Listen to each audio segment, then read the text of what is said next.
Particularly arranged by Miguel Llobet. The meaning of this is Song of the Thief. And now the story is bent and twisted in so many different ways that we really don't know what it's too much about, but you would expect it to be minor and upsetting, but the piece is very like cheerful and playful, so it gives it this sort of mischievous or mysterious meaning behind it that maybe you'll pick up on and enjoy with me. So I'm just going to be walking you through this piece, pointing out some of the areas where problems typically occur, how to play it in the easiest way that we can possibly fathom here.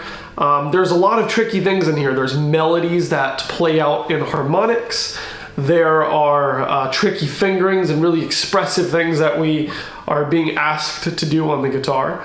So if you take a look at the music, let's go ahead and get started. I'll show you how this first little section goes.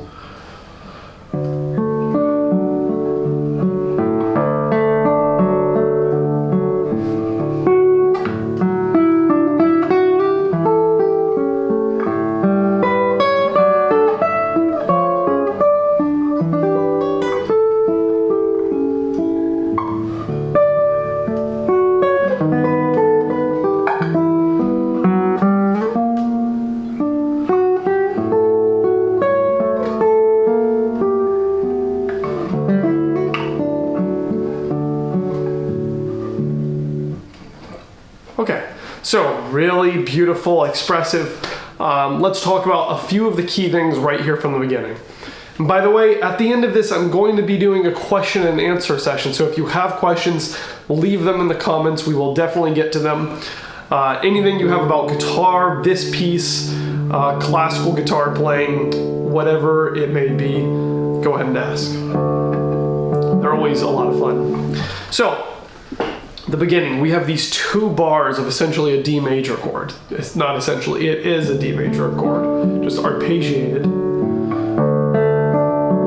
Now, what's really important is that this stays quiet because it's like the introduction. It's like the guitar is starting to play with a few chords and then the singer comes in, which is this F sharp. Okay, so we keep this nice and quiet. Let's talk about the fingerings of how we're gonna do this. We definitely play this low D with our thumb. And then I also bring my thumb in for this F sharp there on that. That's that fourth note of the piece. So I do I, M, index, middle, P, meaning pulgar, thumb. So that's on the F sharp with my thumb. Then I do index, thumb again, index, thumb, thumb. Okay, now I do thumb twice in a row here because if you use your index on these bass strings, it gets really sketchy if you get that scratchy sound.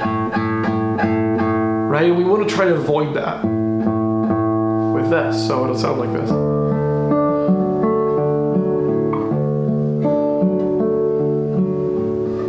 And I try to keep that really consistent in piano. Okay, so that when the voice comes in,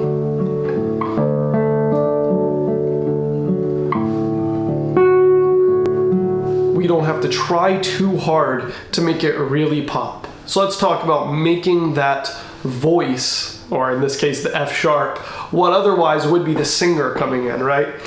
How to make that voice pop? Well, one, we can try separating the bass from the melody here. Like I play, I'm just ever so slightly playing this low D before this F sharp, right? That's one way to make it really jump out. But the other way, you can still play them together. You have to just make sure this low D isn't the king of that passage. You know, it really doesn't matter too much. We've already had two measures of a D major chord. So this F sharp, you know, still part of the D major chord, but it's the third. It's exactly what's important, and it's the voice coming in. That has to be what's allowed. So make sure with your thumb you're not, you know, really slamming down and making that too loud. All right, so we have that F sharp coming out.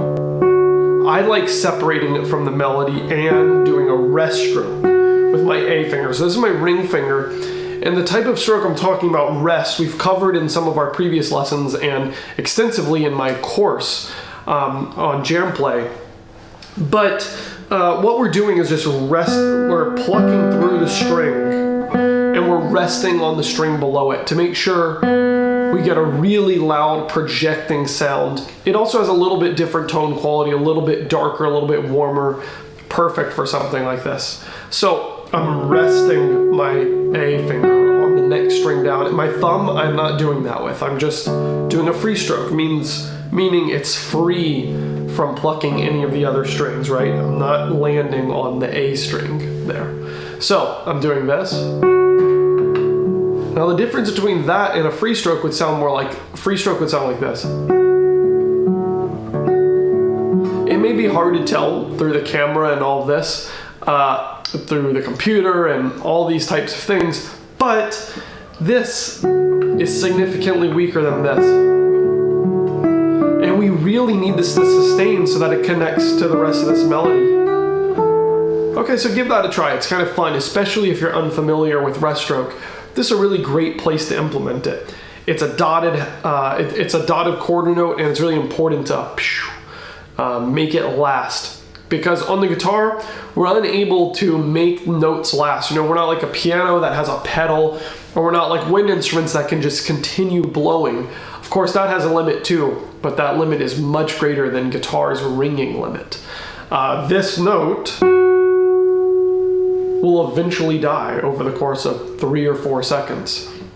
Of course, a vocalist could go much longer. And the fact that we have other notes while that's ringing makes it really important to make it last. Okay, I think I've emphasized that importance enough. Let's go ahead and move on. So, we play this A and F sharp with our thumb.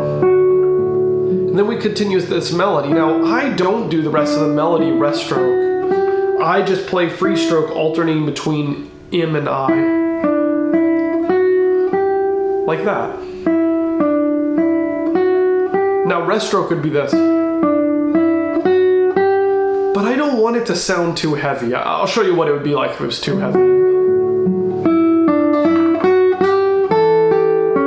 It sounds a little too like da da da, da, you know, like stomping. And I don't want that. I want it to still be graceful, and the reason why we're doing it on that first note is just for the sustain and for the introduction of that voice, so it's so clear. So.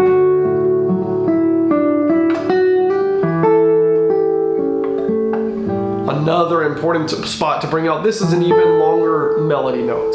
You'll see this A is a dotted half note. And then the melody doesn't continue till here.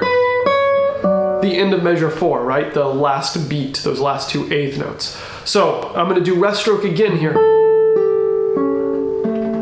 And you'll notice these notes stemmed downwards. We've got G, C sharp, A, are all part of the accompaniment. So it should be quiet. So try practicing that part alone. Right at measure 4, we have that low E, well, E on the 7th fret here, but then can you play that in a way that is not important, right? Just part of the accompaniment, not a trajectory, or sorry, like a really projectile note like that high A is supposed to be in the melody. And the reason I mention this is, and ask you to do this, is because it's so common to play this piece like this.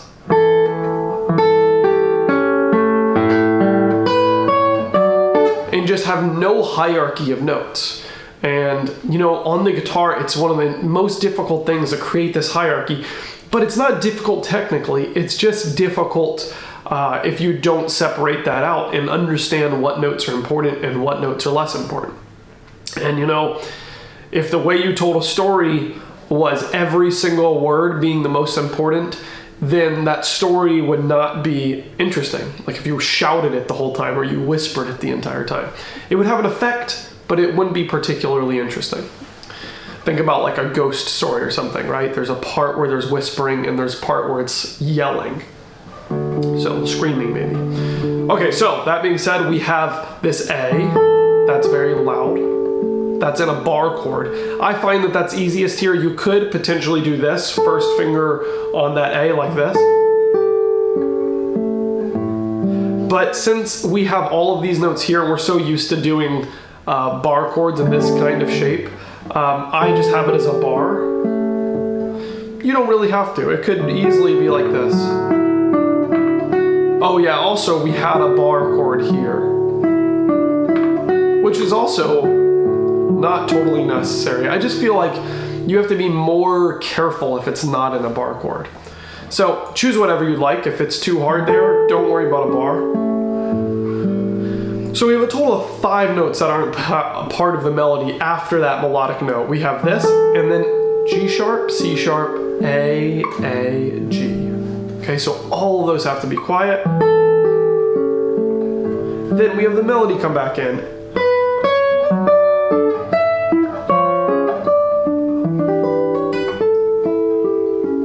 Okay, pretty difficult spot. Let's talk about it. Let's first just play the melody. Now pay attention to what the melody is here. We've got B, C sharp, D. That's right down beat of measure 5. That's the 7th, 9th, and 10th fret, 12th fret, the 9th fret, 10th fret, and then, right, that's just that little triplet passage at measure 6, B, C sharp, B, A. Okay, so let's play that. It's just,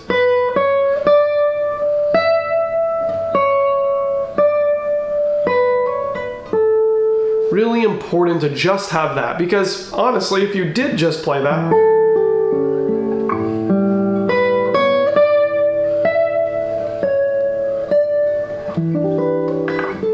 then that would be totally fine. And that's what I want to introduce you to as the beginner or intermediate version of this. If that part's super difficult, just take it away, let that A ring, and play this. Just that top line, and then come back in here. Totally fine. In the scheme of things, as it was faster, it would, as you get it going faster, it'd be like this.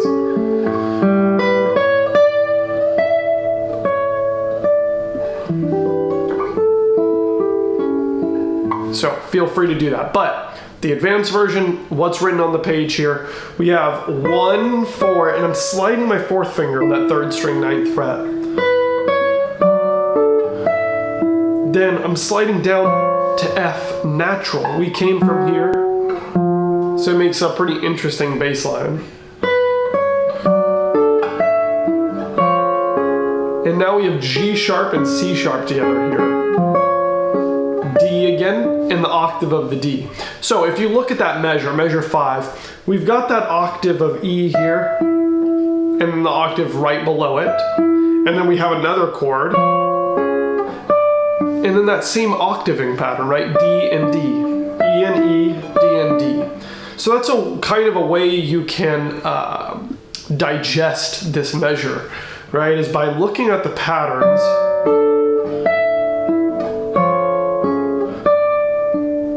Okay, and then once again, those accompaniment notes, if you are doing this version, and you're doing it with all these notes rather than just the melody, make sure that this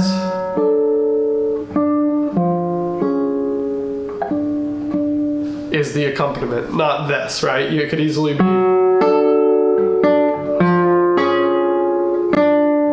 right? That's pointless, that's not interesting. This is what's interesting.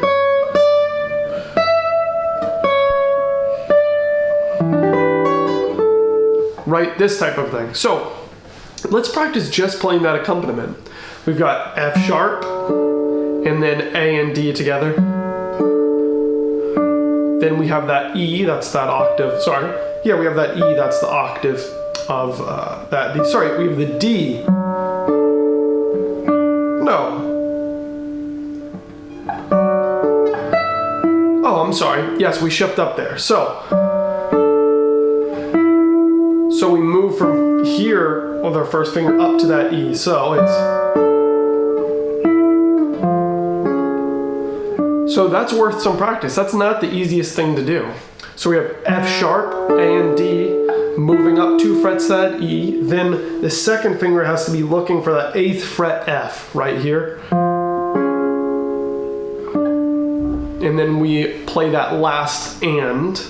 4 and leading into the next measure. So it's again,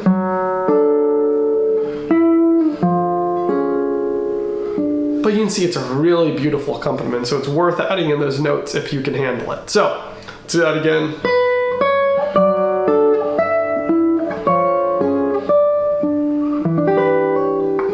Okay, and that leads us into measure 6.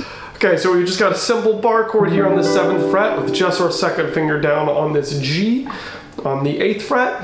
And we're hammering onto that C sharp in a triplet pattern. And now that A, it's a dotted half note. And everything else is accompaniment, including that open E here on beat 4 of measure 6. So, really important, it doesn't go like this.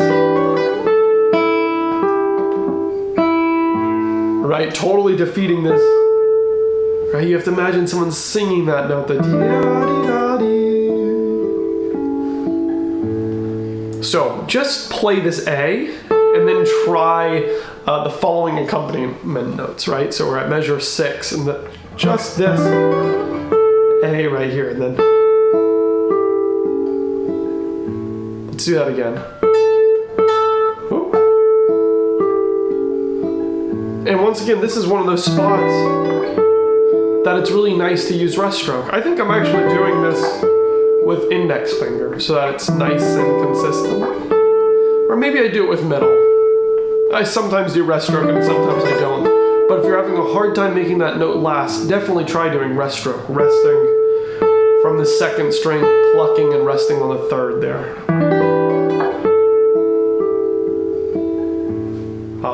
Okay, so.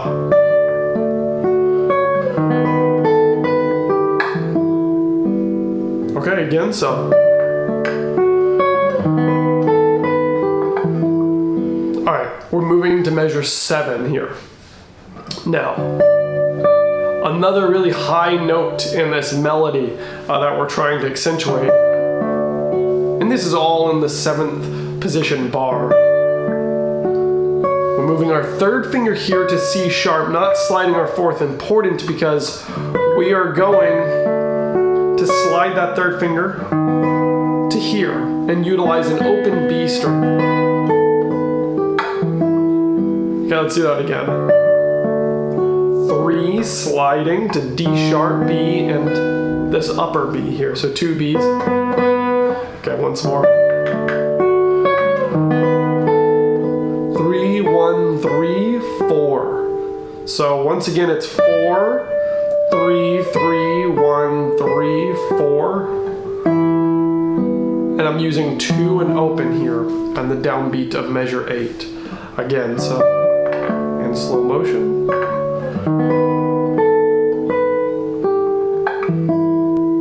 So this 2nd finger is going to slide up from this D sharp to that E. And then, now there's a lot of places you could play this. You could play it D sharp, G, open, and then, but I'm choosing to play it all on the 4th string, and this is one of these unique things to classical guitar. We're doing this for the color of that sound. It's almost imitating a cello. It sounds so similar, right? So I'm really trying to juice that and make that so it's an imitation going on. Like if you can imagine in an orchestra, you have the violins having the melody and then you have the cellos imitating it low, and then the violins come back with the melody. So that's what I'm trying to do there. Again, it sounds like this. Now this is the melody, this high E, but this is this little imitation that I hang on to. Then hang on to that note for a second. And then we have D. F sharp is the official beginning of the melody, and F sharp, G. Okay, let's go back over that again. And I'm using my thumb for every one of those notes so it's really consistent. Okay, so notice I play this D quiet. F sharp, G, that beat 4 of measure 8. Really important to bring that out as a melody. Then we have something familiar here. we're reaching up to that C sharp on the 14th fret of the second string. If you're playing this on an electric or an acoustic, it'll be really easy because those frets are easy to reach. But after that, we've got a little harmonic here on that A, which is so beautiful. It's like a little music box sounding moment. And I'm sliding that fourth finger on the C sharp to this A on the second string. Okay, so it's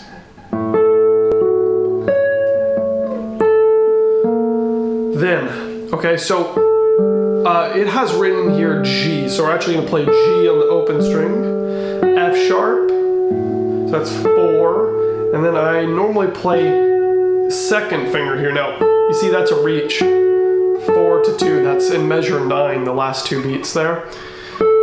It's a reach,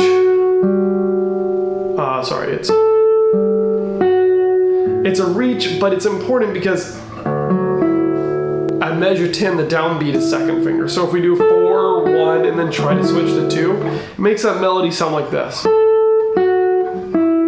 Sometimes, instead of nice and connected, even a little gliss. Who cares, right? It's kind of part of that style if you were to sing this. So, hanging on to that B flat.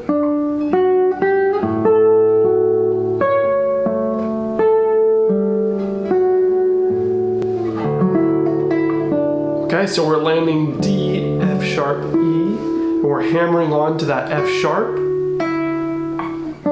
and then sliding our second finger down to that D after we pull off of that F sharp to that D, okay? So again, that last D has to be quality to last through the rest of that accompaniment. Also important that we don't blast that accompaniment. Blasting an accompaniment would sound like this. Really has no purpose there. And also that accompaniment, it allows you to do a lot of different creative things. You could do something with the flesh of your thumb rather than nails if you're using nails. For instance, you know, sort of like pizzicato on a string instrument. If you don't know, pizzicato, if you're going to be playing the cello or violin, stand-up bass, that's when they do this type of note. And we imitate it on the guitar by stopping the note after, but on those instruments it doesn't actually ring. Their instruments ring from the bow continuing, whereas ours just rings after a single pluck here, but we can imitate that sound by stopping the note right after we pluck with either our nail or with our flesh of our finger. So you can try that here, right? It's kind of a fake pizzicato, or you could do this. Because what we move into next is probably the most sparkly moment of this piece. I'll tell you, I've played this at a number of concerts and competitions and for family and friends and audiences, and this part is such a special little moment because it sounds like a music box, you know, the ones you wind up and it plays some sort of song. The melody is brought to harmonic. So let me show you how this sounds. I'll come from measure 10.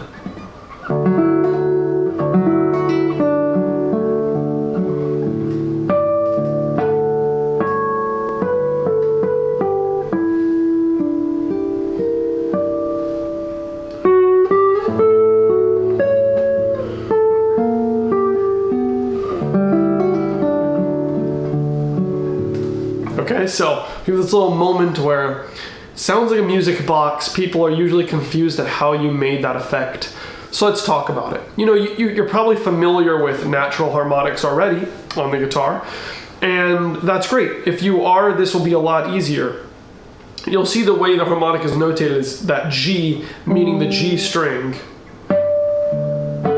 And then we have G string, and our thumb plays just a natural D underneath. It's not this, right? We're playing the open D along here with the melody. And you'll see here mixed into the melody, into this harmonic melody, are some actual normal notes. I wouldn't want to say natural notes because that could be confused with natural harmonics or with sharps and flats, you know, becoming natural. So some normal notes here. So for instance, we have this first harmonic, which we're gonna play at the 7th fret on the G string. And it's gonna sound like this. Right, I'm gonna play this low D really quietly. Again, it's part of the accompaniment, even though it is this really potentially loud note. We're gonna keep it quiet here. And then we're gonna catch these two harmonics on the 7th fret of the 4th string and on the 7th fret of the 2nd string. Now, how do we make these harmonics loud? A lot of times we can do it and it'll sound like this. Right, we hear the notes, but they're dead. What we need to do is, after we play the note and the harmonic comes out, we immediately lift our fingers off the string. What's happening is if we keep it any longer on the string, then it dampens it, right? Just like doing this dampens the string when we palm mute to rest our right hand here. So we're gonna do this and practice this. Maybe try it on different frets. It's easiest on the 12th.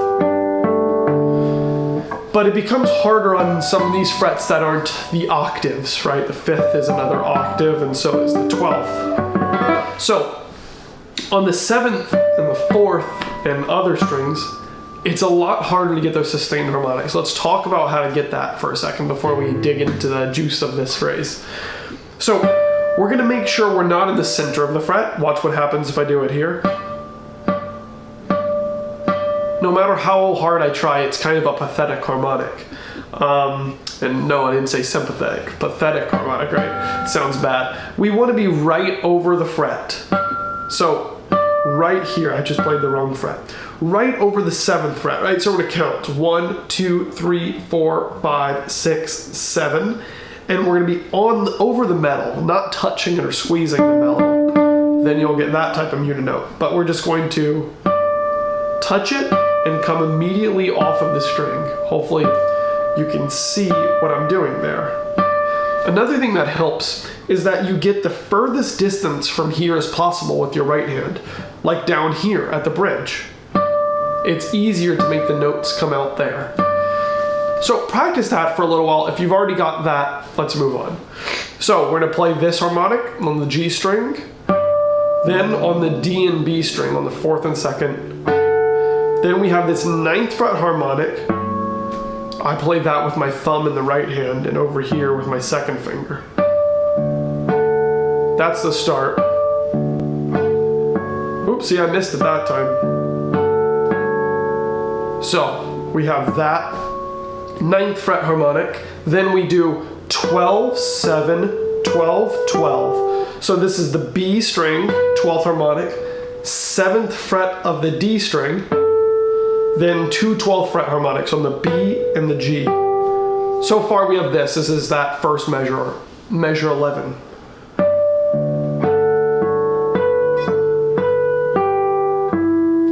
Okay, and that's now beat 1 of measure 12, which is again on the A string, 7th fret. And now we have some normal notes here, natural notes. So D, G, B flat. And then this is a really beautiful contrast here. So we have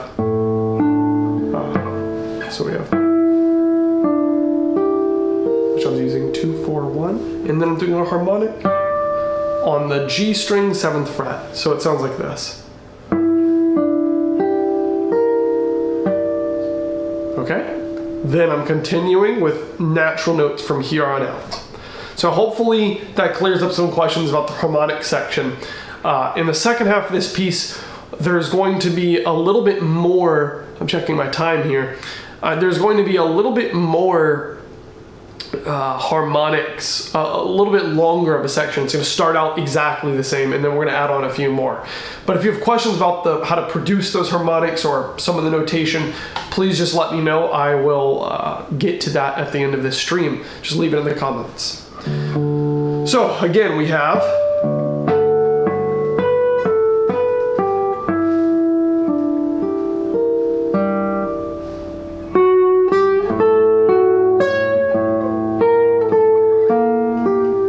now the notes change slightly here, right? We have this, the A sharp here instead of a G. And this really leads you to this. A lot of tension after this little fragile moment.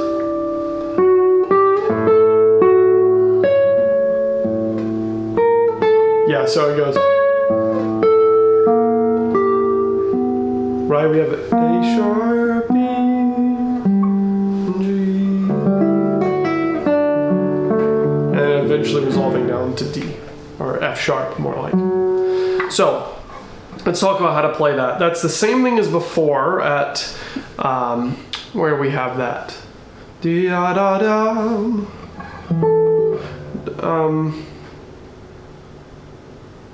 Yeah, at measure 9, same thing. Except, see, before we have this G and an open A. But here at measure 13, it's A sharp, G, then to B. So I'm doing A and then A sharp with my first finger, second finger on that G, and then third finger on that B. Now, then we're playing D, open G, and second finger on that E. Now, of course, you could go on the first string, but it sort of takes away from that lyrical, dark nature, right? You have this. No thanks. I don't like that. So, again, being really careful with this as the accompaniment. Just keeping it quiet and not loud like I just did there. And then measure 16. Okay, so same thing again. Nothing different here. Slight variation here. That's all the same, but then we have this. So we move up to here. Now to D. And we have G sharp and D together here. It's just to give it a little bit of variation. You could think of it in a song where you have 2 verses. The second verse has a little bit different lyrics. Maybe they change something. Maybe it's a totally different verse. But in this situation, the lyrics just slightly change, right? Except obviously notes in this situation. So not too much to say there. If you want to do the simplified version, just take the melody. And you could really embellish that and make it beautiful by taking time, so that's the nice thing about this. Take the melody, and maybe you're skilled in another style of guitar, and use those skills to make this easier for yourself to be able to play the piece, and then you can always add in more elements later. Take away some bass notes, take away some of these inner voices, simplify it a little bit. At the end of the day, it's an arrangement of an old Catalonian folk song, so there's a lot of options you have here. Okay, so this is measure 17, measure 18 here. Oh. So usually we do a triplet here, but this time we're just going to do C sharp, B, A. Okay, so 3, 1 in that bar to 2. Again, really gentle. Here to make sure A rings. Listen for that A.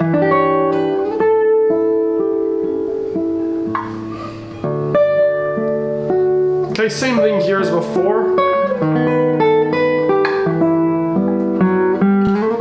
Up to that B flat, and we normally gliss from here, if I didn't mention that before. From this G to that B flat.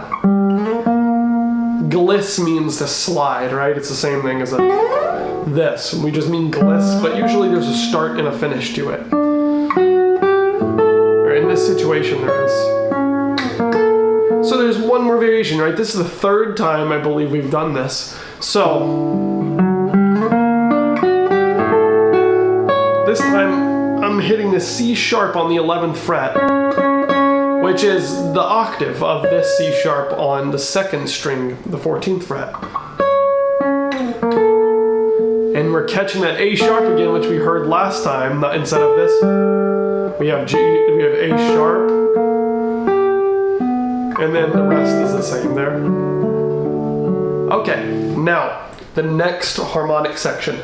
Beginning is the same, so if you caught the earlier part of the stream, check that out. If not, check this out later, or go to jamplay.com and you'll find it there. But this will be the same, where we have that 7th fret harmonic, followed by that natural open D, then the D string, the second string, so the fourth and the second string harmonics on the 7th fret, 9th fret harmonic on the 5th string, 2nd string, 4th string, 7th fret. Wow, this is hard to keep track of. B, G. Okay, that's the two 12th fret harmonics on the 2nd and 3rd string. Then, so far there we have, right? Then, same thing as before. Now, this is where it changes. Instead of doing like we did last time, we're going to do that melody in harmonics, which sounds like this. I'll show you first.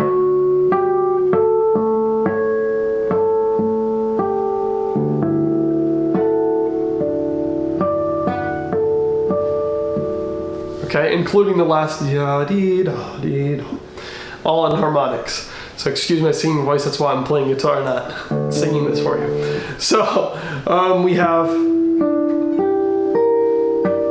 now this 9th fret harmonic on the 6th string, kind of hard to bring out, right? It's the F sharp. So this one, I normally keep my finger on it slightly longer than I do on these thinner string ones, because it takes a second for that harmonic to catch. Otherwise, sometimes you get this, where it's like, you get the harmonic and the actual pitch of the note together, which we're not trying to get. If it does happen, it's okay, because it's the low D and F sharp at the same time. Kind of crazy, right? Let's see if I can get it for you again. See, there's F sharp here and the low string. Anyways, I'm trying to get a really solid F sharp so that it's clear that it's that melody. So that's measure 25, the last beat. 12th fret there on the 3rd string, then we have two 7th fret harmonics, right, on the 4th string and on the 6th string, and then again on that 9th fret but on the A string. So then those two 7th fret ones again, and the G on the 12th fret of the 3rd string. This is kind of cool. So this is like except it's a little variated here because you can't slur and do harmonics unless, well, I suppose you could do something like, but it just doesn't come out nicely. So it's a little bit reduced here. We have,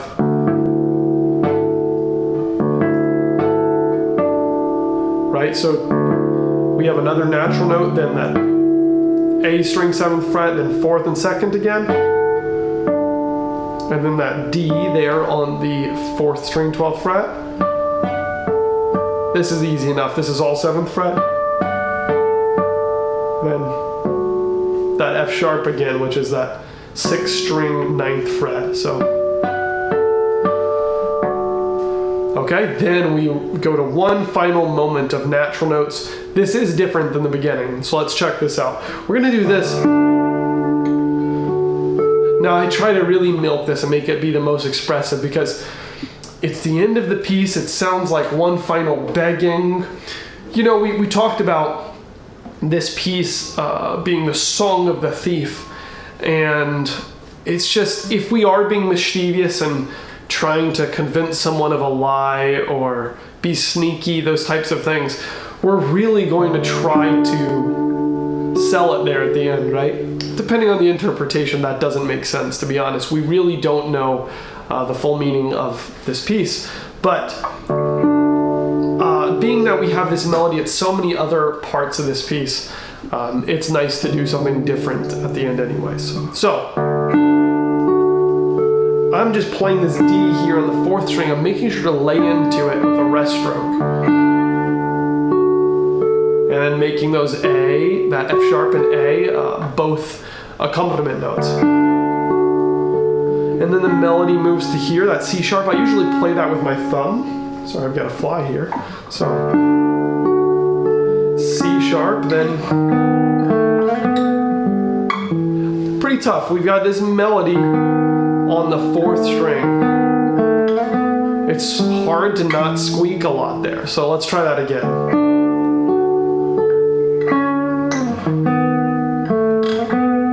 And the way I try to combat squeaking there, I have this second, I'm sliding my second finger, is by not being right on callous tip. You hear this? I get that sliding noise, but if you're flat and more on the fatty part of your finger, it's a lot easier to catch that note. So like this. Sorry, a lot easier to not squeak.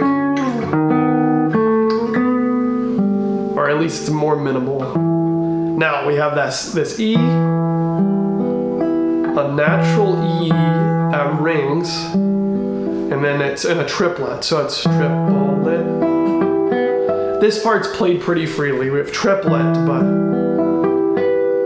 and then 16th notes. Those are harmonics that we catch with our pinky. And we have to do those with our pinky, otherwise we lose this E if we go like this. Which we could also do. It's not a big deal.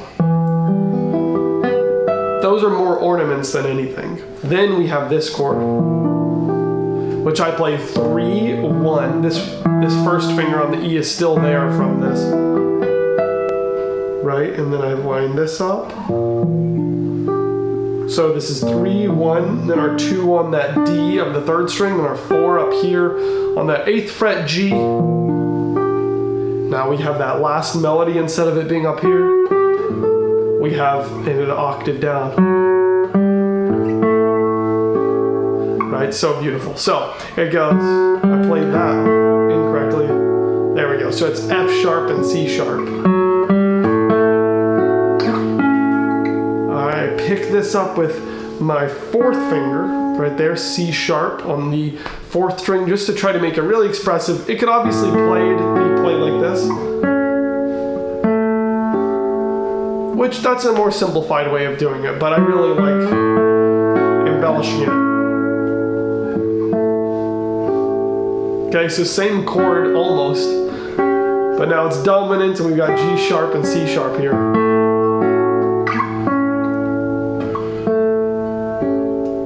Then 4th finger on that F sharp, and we wrap it up with this same, except it's down here. And I choose an open note there because I really don't want to I really don't want to squeak that last moment in the piece. Like that, right? Ooh. It is really nice to get vibrato, so you could do this as well. You know what, I'll change it to that. 1st finger on that 5th fret. And then 19th fret artificial harmonic. That's just with our right hand. The 19th fret, if you're on a classical guitar, is going to be the last fret for the 4th string, even if you have that C extension up there. So this is up here on the 19th fret. And once again, I'm putting my 1st finger right on the metal part of that string. Sorry, the metal part of that 19th fret. And then I'm plucking with my A finger. Okay, so I'm touching here all the way until where I pluck. I'm touching with my 1st finger all the way until when I pluck. As soon as I pluck, everything comes off. That's how we create that effect. And you can practice that effect on other strings, right? The 12th fret's a nice place to practice this. Some people use their pinky, if you have a nail on your pinky. I'm not as skilled with doing that. Other people use their thumb and they tuck it under their 1st finger like this. I think the best sound's created from my A finger, and it's also a pretty good distance away from my index, which is important. If it's really close, I can't produce as loud of a sound. Right? It would be like playing guitar right here, as opposed to this. So we're trying to get really far away from that. And we do it right here on the 19th fret, that's measure 31, the last beat. And then we get the last chord of the piece. So we have D, A, then this A up here on the 2nd string, and F sharp on the 1st, while we let this harmonic ring, right? So once again, it's like this.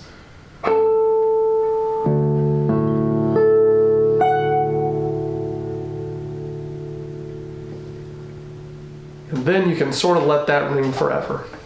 So I hope you enjoy this beautiful piece. It might be a little overwhelming. The melody is really simple and beautiful, but there's all sorts of little complicated guitar tricks in here. So don't feel like you have to master it today. Definitely something to come back to. I know it'll live on the Jam Play website, so check it out there. If you have any questions that you haven't already typed out already, please go ahead and leave them in the comments. I'm going to go ahead and start a little question and answer segment here. So leave them in the comments and let's go ahead and get to some of those questions.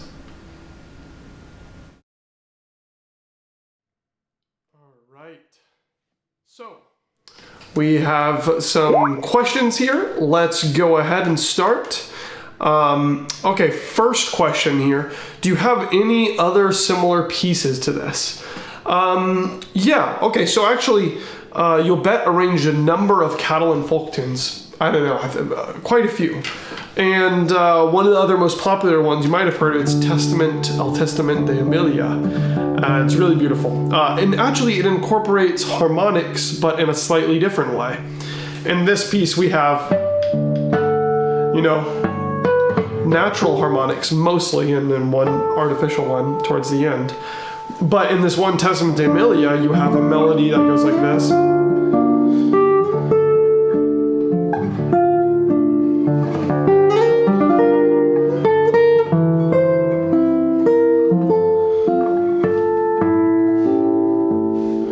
Something like that, I'm not sure.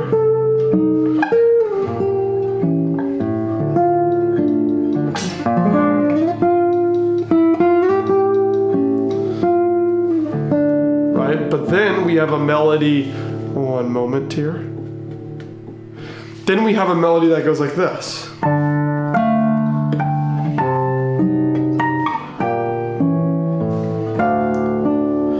So a more complex way of adding in a harmonic melody to the piece. Okay, so there we're doing artificial harmonics. I'm touching everywhere 12 frets above, but I'm also playing in an accompaniment line with my thumb, whereas the harmonics are being played between these two fingers, my index touching and my ring finger plucking. So it's like this, right? I'm playing D with this A on top, and then I have A here and F here. So I'm playing an accompaniment line at the same time.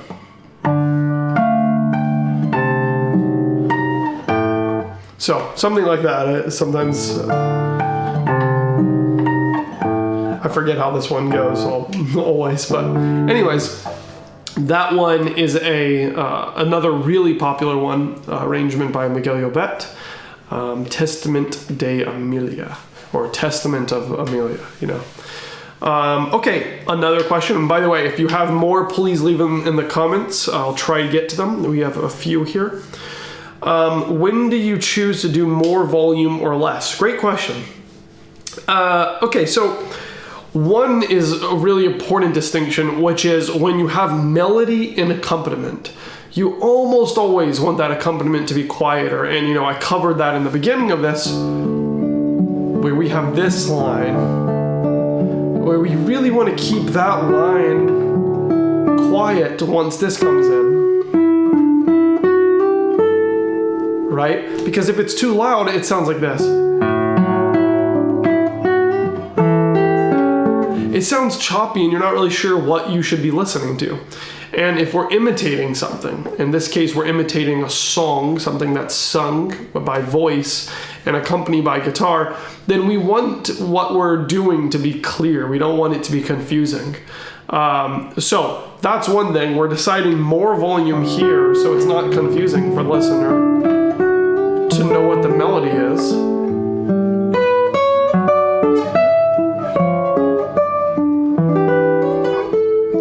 And then, and that's in like the general sense of like making music clear, but maybe you're asking, is there a certain section that it should be quiet and a certain section that should be loud, and how do you decide what to do? And how do you decide those types of things?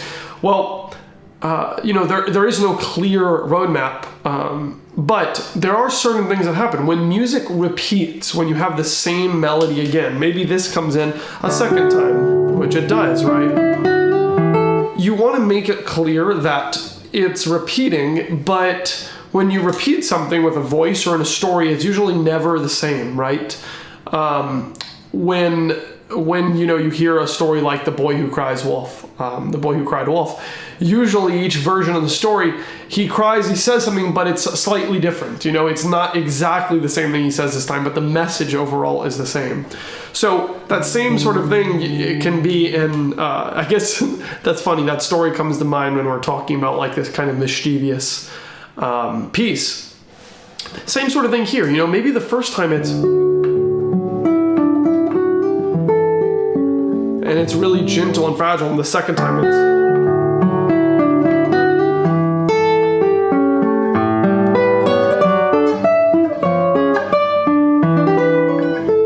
instead of this.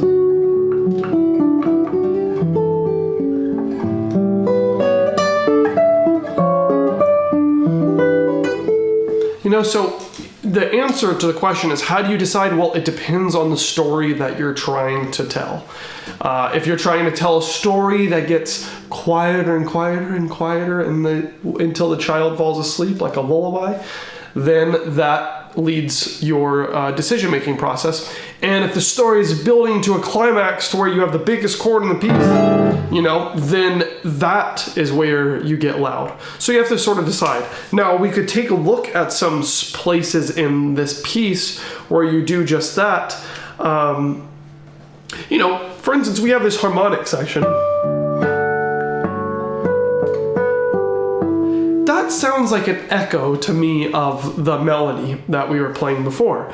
So what are we going to do there? If it's an echo of it, echoes generally aren't louder, with the rare exception of maybe you're in a huge mountain range and you yell something and it comes back louder, or like a really tight hallway. That's probably a better example. But the echoes are quieter. So if this is an echo,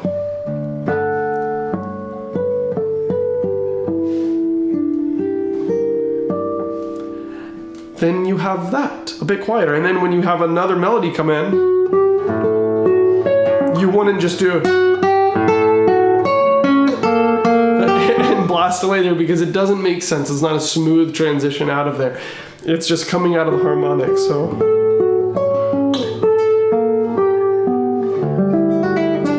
and then maybe now it's something different. You have the melody come back in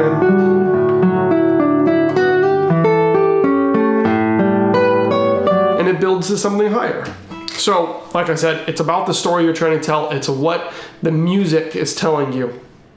And even in a more, theory way of talking about this, theoretical way of talking about this is generally a dissonance in a chord. You're going to bring out more, and then you're going to resolve to the resolution quieter. For instance, if I have a chord like this, you want this G at the top and this D major chord to be louder, and then it resolves to the F sharp, right? It's a little weird if we play and it's a loud chord after, right? Right? That's always how things go.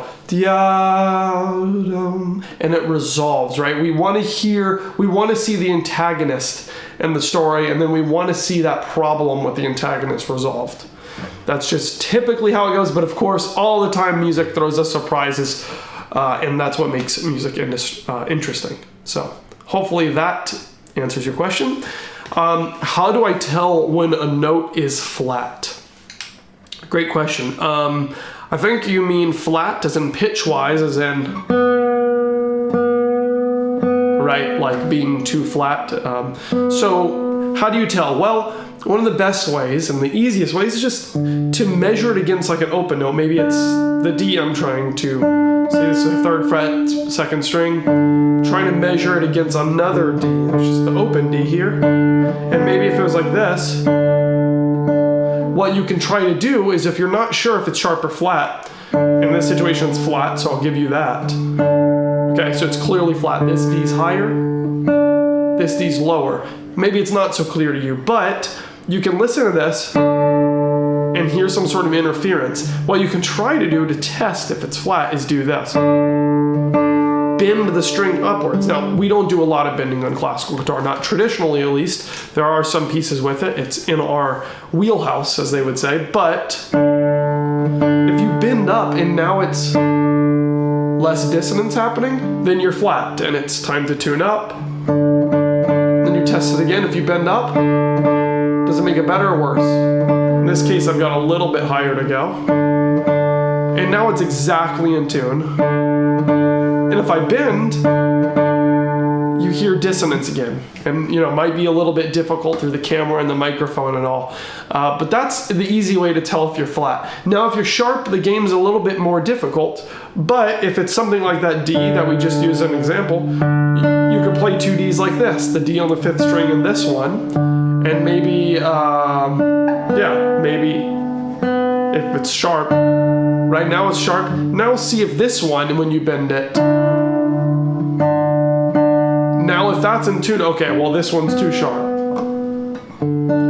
Okay, but really the simple way is to get a tuner. I have one here made by D'Addario. It's just super simple. It's got a screen on it here.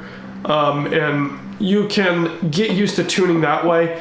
That being said, it's so important to learn how to tune by ear.